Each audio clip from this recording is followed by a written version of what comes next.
नमस्कार। आज हम संसद के जो प्रमुख कार्य है विधि निर्माण का कार्य, उसके संबंध में चर्चा करेंगे। देखिए, भारत की व्यवस्थापिका जो है उसे संसद कहा जाता है और जो संसद का प्रमुख कार्य है वो क्या है? विधि निर्माण का कार्य। विधि यानी कि कानून निर्माण का कार्य। अब देखिए, संसद जो कानून बनाती है वो किन विषयों पर बना सकती है?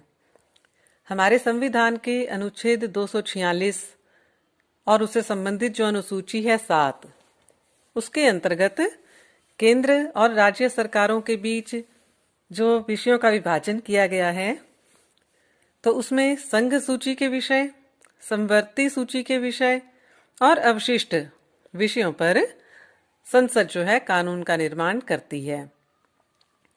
कुछ विशेष परिस्थितियों में राज्य सूची के विषयों पर भी कानून निर्माण का कार्य संसद द्वारा किया जाता है। तो देखिए, कानून निर्माण का जो कार्य है वो बहुत ही महत्वपूर्ण है। तो इसकी प्रक्रिया की बात करें अपने, तो सबसे पहले देखिए, संसद के 2 सदन होते हैं, हमें पता है, लोकसभा और राज्यसभा।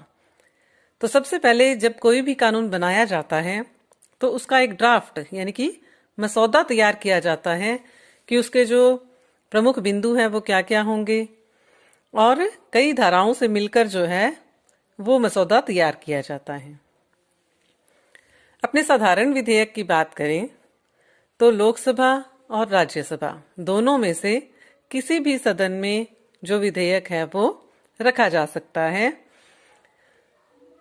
प्रथम सदन में रखने पर उसके 3 वाचन होते हैं। 3 वाचन यानी कि 3 स्टेप से होकर किसी भी विधेयक को गुजरना पड़ता है। प्रथम वाचन जो है, देखिए उसमें क्या होता है, सदन में संबंधित सदस्य जो है जिसके द्वारा वो ड्राफ्ट पेश किया जाना है, तो सदन में जो संबंधित सदस्य है वो खड़े होकर विधेयक को पेश करने की अनुमति जो है वो सभा के अध्यक्ष से, या राज्यसभा में है तो सभापति से उसे पेश करने की अनुमति मांगता है। मोस्टली जो है वो अनुमति दे दी जाती है। तो ये जो स्टेप है इसे अपने प्रथम वाचन कहते हैं, अनुमति मांगना। दूसरा वाचन जो है, देखिए ये सबसे महत्वपूर्ण और निर्णायक अवस्था है। इसमें क्या होता है कि जो भी ड्राफ्ट तैयार किया गया है उसकी जो प्रत्येक धारा है उस पे धारावार जो है चर्चा की जाती है। तो यहाँ पे सामान्यतया क्या होता है, सबसे पहले एक प्रवर समिति का गठन सभा के अध्यक्ष के द्वारा किया जाएगा। उसमें 30 मेंबर जो हैं वो प्रवर समिति में लिए जाते हैं सदन के ही। फिर वो क्या करेंगे, देखिए प्रवर समिति जो है वो प्रत्येक धारा पर बारीकी से विचार करती है। फिर उसकी जांच करके वो निर्धारित अवधि में उसे सदन में इसे पेश करना होता है।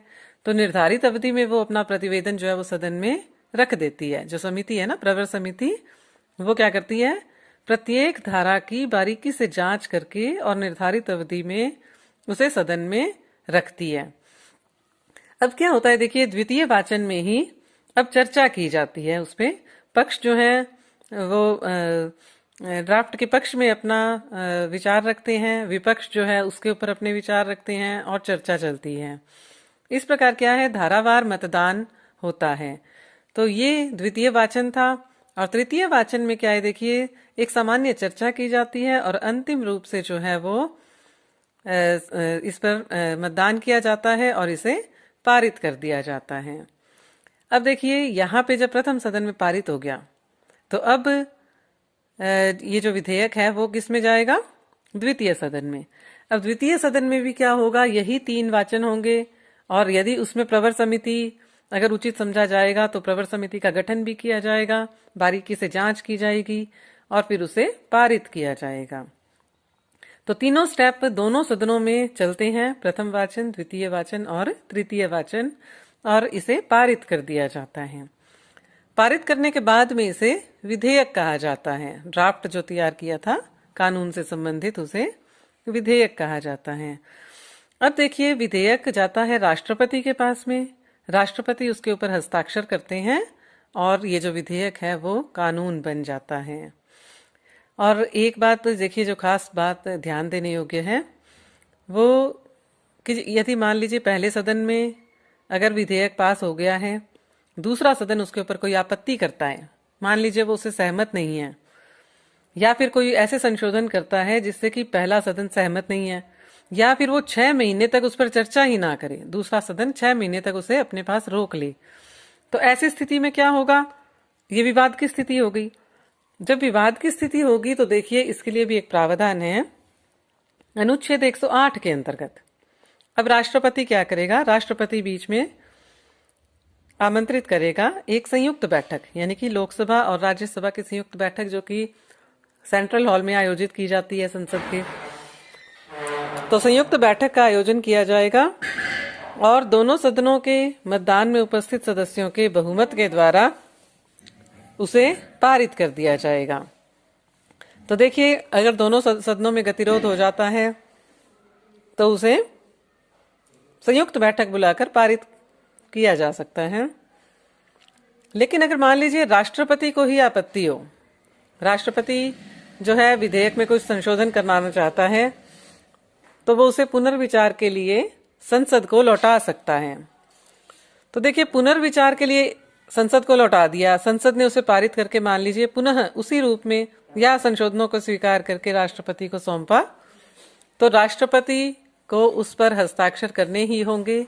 यानी कि एक बार पुनर्विचार के लिए संसद को देने के बाद में राष्ट्रपति उस पर हस्ताक्षर करने से मना नहीं कर सकता, वो हस्ताक्षर करने के लिए बाध्य है और इस प्रकार से कानून बन जाता है।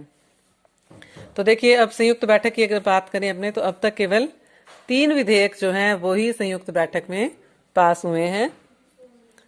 अब देखिए जो कानून निर्माण किया जाता है संसद के द्वारा, क्या देश के मुसलमान और ईसाइयों के सामाजिक और धार्मिक जीवन के लिए संसद कानून बना सकती है?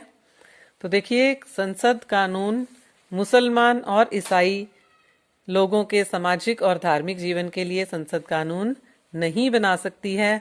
ये उनका विशेषाधिकार है। मुसलमान और ईसाई जो हैं वो अल्पसंख्यक माने जाते हैं, तो ये उनका विशेषाधिकार है। उनके पर्सनल लॉ बोर्ड होते हैं जो कि उनके सामाजिक जीवन के नियमों का निर्धारण करते हैं।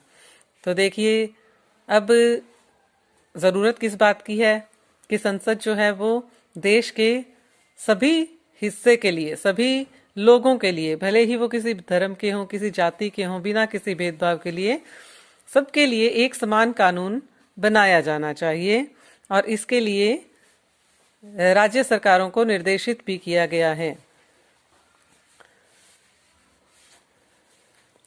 धन्यवाद।